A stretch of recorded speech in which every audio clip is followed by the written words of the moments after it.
This is a Rattle and Hum Sports podcast for Thursday, August the 22nd. I'm Bryan Houston.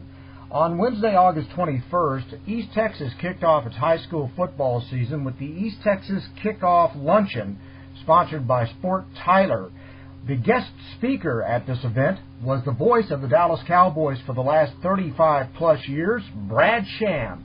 I had a chance to sit down and talk to Brad before the event and get his take on what he sees for the Dallas Cowboys in the coming year. Bryan here with our good friend and longtime Cowboys voice, Brad Sham.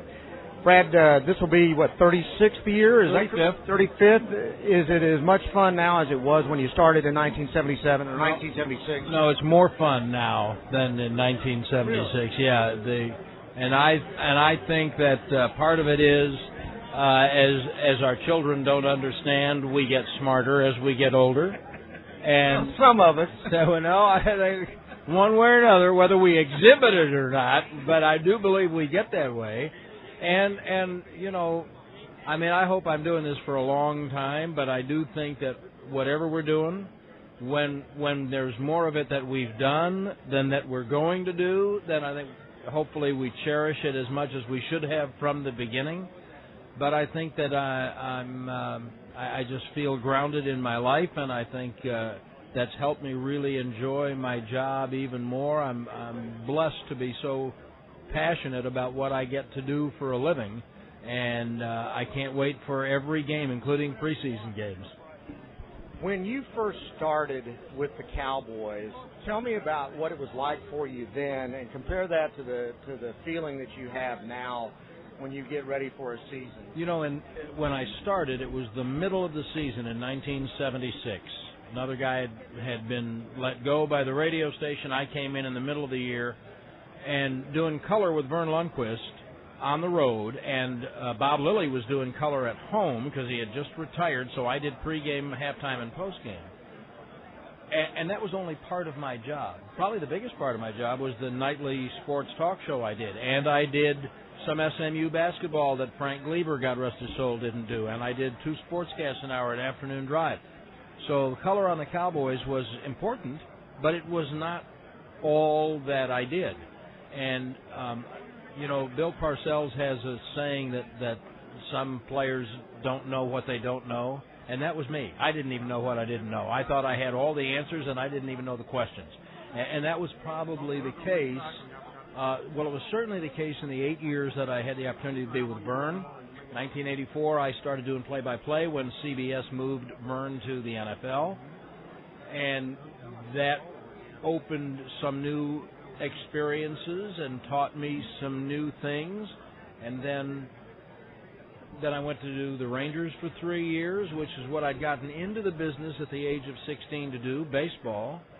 And when I got the opportunity to come back in 1998, it made me view it in yet a different way.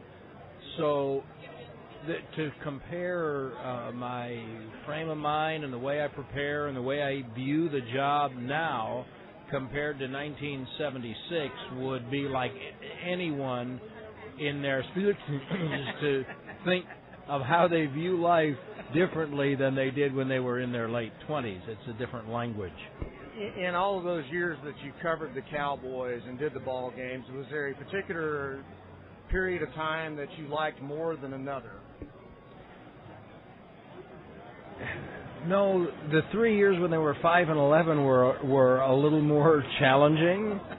Yeah, I mean, you know, those early 90s were great. I mean, the late 70s were great. I just didn't know what I had been dropped into the middle of. In fact, Bryan, it's kind of interesting. There was a time sometime in the early 80s, you could look it up, whatever year it was, that the Cowboys let go of Tony Dorsett because his knees had gone bad, and he played 1 year with the Broncos. And Charlie Waters was an assistant coach for the Broncos. And the Cowboys were in training camp in Thousand Oaks, and the Broncos played a game on a weeknight against the Rams in Anaheim. And I covered Cowboys practice in Thousand Oaks. Like an idiot, I drove to Anaheim, which is about a 4-day drive from Thousand Oaks, covered that game so I could talk to Tony and Charlie and get some comments from them. And when I saw Dorsett run out onto the field in a Broncos jersey, I thought, what is he doing? He just got here 10 minutes ago, and what's he? And I thought, we take greatness for granted. And I think what these guys do when you're Earl Campbell or somebody of that nature, that's greatness.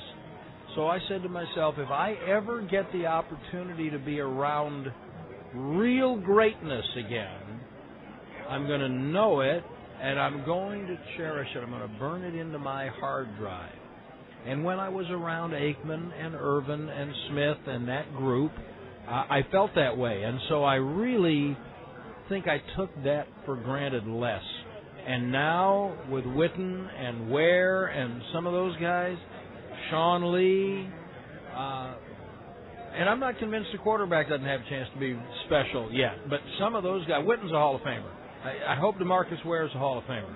And so those guys, I enjoy being around. Now, what I don't enjoy as much is people thinking they're failures because they haven't won a Super Bowl. And so it's better for all of us when they win a Super Bowl. It's easier to fill up your car with gas and go to the grocery and go to church and everything else if the Cowboys win. But it shouldn't be contingent on that. With this Cowboys team that you're dealing with this year, what do you see so far in preseason? What are your expectations based on what you've seen so far? Yeah, my expectations are that they're going to be competitive. I think they're going to be better than they were. A lot of it's just dependent on who gets hurt. I think they're going to be better. I think they're going to be exciting. I think they're going to be someone that, as a fan, if I was buying a ticket, I'd be happy to buy a ticket to watch them. I think watching Sean Lee and Bruce Carter play football together is going to be exciting. I think that some of the things they're going to have the opportunity to do on offense are going to be really worthwhile. I think their division's wide open. I don't think there's a powerhouse team in it, so I think that they have a chance to win the division just like the other three teams do. I think it'll be hard for the East to produce the wild card this year because I think the West and the South and maybe the North have more high-quality teams on paper going in.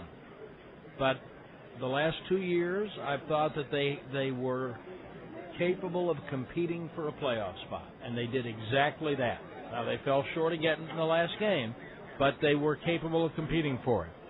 I believe the same thing about this team. I think they're capable of doing more than that, but how much more depends on a lot of things that go on along the way.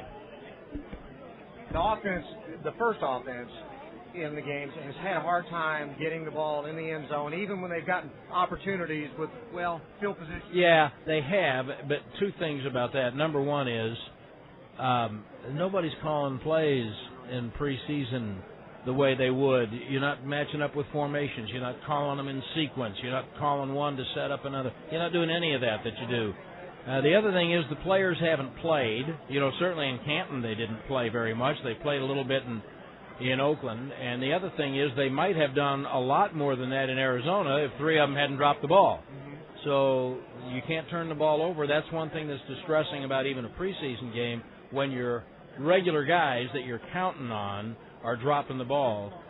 Then that's not a good thing, and I think that they probably had been reminded of that this week. Sure. Do you think this offensive line will be better this year? Yeah, I really do. I think that Travis Frederick makes a big difference. I think he's exactly what they wanted him to be. I'm very impressed with Ron Leary, what I've seen of him, and every indication I have is that his little knee scope that he had is he's going to be on the field to practice for the Giants and play against the Giants. And I think that Bernardo can be, at the very worst, I think he can be a functional, competent right guard. I see Doug Free as better than he's been the last couple of years. Well, you're talking about something that's 60-70% better production than what they got certainly last year, which was clearly not good. And the injuries they've had, unlike last year when they were crippling, they never let them get on the field in training camp. They lost their center. Everything changed. Well, what's happened so far is just annoying. And it is annoying. It messes with your practice routine. It messes with your rotation for preseason games. But those will be gone in a memory in the mist in a second. They're not devastating. And so what I'm seeing, I think, is going to be something that you can work with. I think we're done now. Sounds like we might be, or just getting started. Brad, thank you very much. Thanks. Great to visit with you. Good to be with you. Thank you.